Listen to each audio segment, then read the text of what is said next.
CH3 Vidhu आश्रम। New mission. Vidhu आश्रम पहुंचने पर 10 पॉइंट्स। समय 2 घंटा। युग ने ये देखा तो वो उसी दिशा में आगे बढ़ गया जिधर वो आश्रम था। वो कुछ 1-2 किलोमीटर चला होगा तो उसे अजीब से जानवर दिखने लगे, जैसे कि किसी बाघ के पंख थे तो किसी शेर का आकार हाथियों से भी ऊंचा था। हिरन जैसे दिखने वाले जानवर घास के जगह दूसरे जानवरों को मारकर खा रहे थे। ये सब देखकर युग का दिमाग तो काम करना ही बंद कर चुका था, क्योंकि पृथ्वी जैसे ग्रह पर ये सब देखने को नहीं मिलता। युग कंफ्यूज सा सोचने लगा कि ये कैसे विचित्र से जानवर है, ये सब कितने भयानक है। अगर इनमें से किसी एक ने भी हमला कर दिया तो मैं एक बार भी नहीं झेल पाऊंगा। ये सब देखकर युग को याद आया कि उसके पास एक सिस्टम भी है जिससे कि वो बहुत सी जानकारी ले सकता है, तो उसने जल्दबाजी में ही सिस्टम से पूछा कि ये सब क्या है। होस्ट, ये सब आपके दिमाग में जो जानकारी है वो जानवर नहीं है। ये है तो जानवर ही, लेकिन ये जानवर भी इंसानों की तरह प्रकृति से ऊर्जा ले सकते हैं और खुद को ताकतवर बना सकते हैं। उन्हें बीस्ट कहा जाता है। हाँ, अगर ये जानवर ऊर्जा न ले सके तो उन्हें साधारण जानवर ही बोला जाएगा। युग को अब समझ आया कि क्यों ये जानवर अजीब से दिख रहे हैं। फिर भी उसके दिमाग में एक कंफ्यूजन था कि ये सब बीस्ट इतने खतरनाक है तो ये मुझ पर हमला क्यों नहीं कर रहे हैं। ये बात भी युग ने वापस सिस्टम से पूछा। होस्ट, आपके कपड़े की जेब में एक टोकन है जो कि विधु आश्रम का हेड टोकन है, और ये जंगल विधु आश्रम के क्षेत्र में आता है और ये सारे जानवर उनके ही है, तो वो टोकन की आभा को पहचानते हैं तो वो हमला नहीं कर रहे हैं। युग को सब कुछ अच्छे से समझ आ गया। वो इन सब चीजों को पीछे छोड़कर वो सीधा उसी ओर चल पड़ा जिधर विधु आश्रम था। कुछ समय के बाद उसे दूर से धुआं उठता हुआ दिखाई दिया और मलबा सा दिखाई दिया। वो उसी ओर चल पड़ा। जब वो करीब पहुंचा तो उसे एक बड़ी सी इमारत जमींदोज दिखाई दी और देखकर ऐसा लग रहा था कि ये इमारत कुछ समय पहले ही गिराया गया हो। Mission complete. विधु आश्रम पहुंचना। Rewards 10 points. ओ, तो ये है वो आश्रम, लेकिन ये आश्रम का क्या हाल है, ये तो अब पुराना खंडहर बना हुआ है। युग ने सिस्टम से पूछा, सिस्टम, क्या मेरे पास स्कैन करने का कोई फंक्शन है?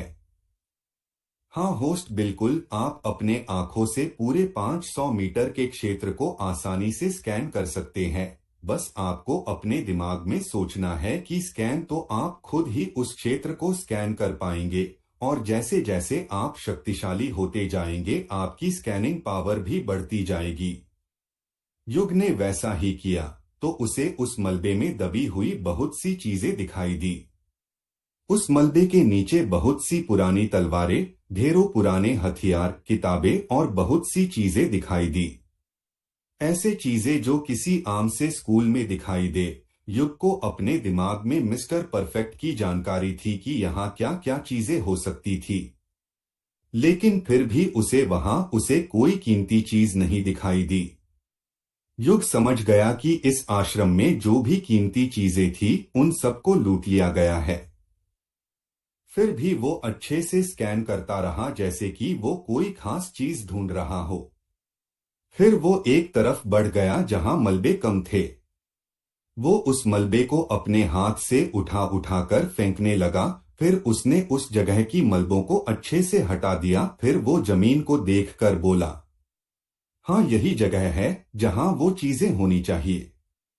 वो पास में पड़ी हुई पत्थर की टुकड़ों को उठाकर जमीन खोदने लगा। उसे जमीन खोदने में ज्यादा समय नहीं लगा। उसे जमीन के नीचे एक चमकीला सा पत्थर दिखने लगा।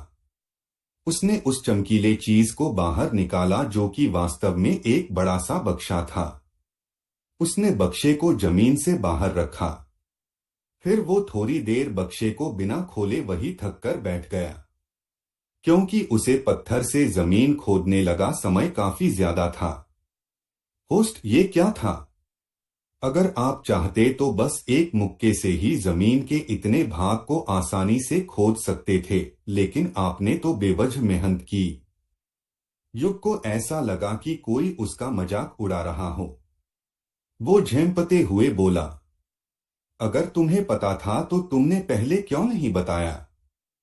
होस्ट, लेकिन आपने कुछ पूछा ही नहीं। वैसे भी आपको एक वेलकम गिफ्ट मिला है, जिसे आप जब देखोगे तो आपको बहुत कुछ समझ आ जाएगा। युग को अब याद आया कि अरे हाँ, उसके पास तो ये भी था जो कि उसने अब तक देखा नहीं था।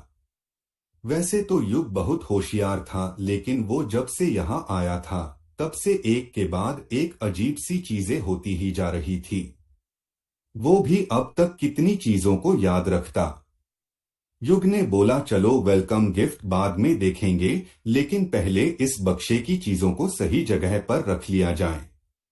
उसने अपने जेब से हेड का टोकन निकलकर अपने हाथ में ले लिया, लेकिन वो उसे बड़े गौर से देखने लगा। वो थोड़ा सुनहरे रंग का था, जिस पर चांद का चिन्ह था। वो चांद देखने में ऐसा लग रहा था मानो जैसे कि अभी जीवित हो जाएगी।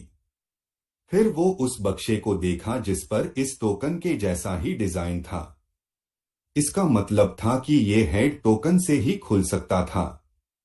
युग ने उस टोकन को उस बक्से में डाला और वो टोकन उस बक्से में अच्छे से बैठ गया। फिर वो बक्सा खुल गया, जिसमें की बहुत सी कीमती हीरे और स्वर्ण मुद्राओं का ढेर था, और सबसे ऊपर 4 किताबें थी जो कि बहुत अच्छे से रखी थी। ऐसा लग रहा था मानो इन सोने से भी ज्यादा कीमती ये किताबें थी। युग का भी ऐसा ही मानना था कि ज्ञान की कीमत नहीं होती, भले ही कितने भी रुपए आ जाएं। फिर युग ने उस बक्से को बंद कर दिया।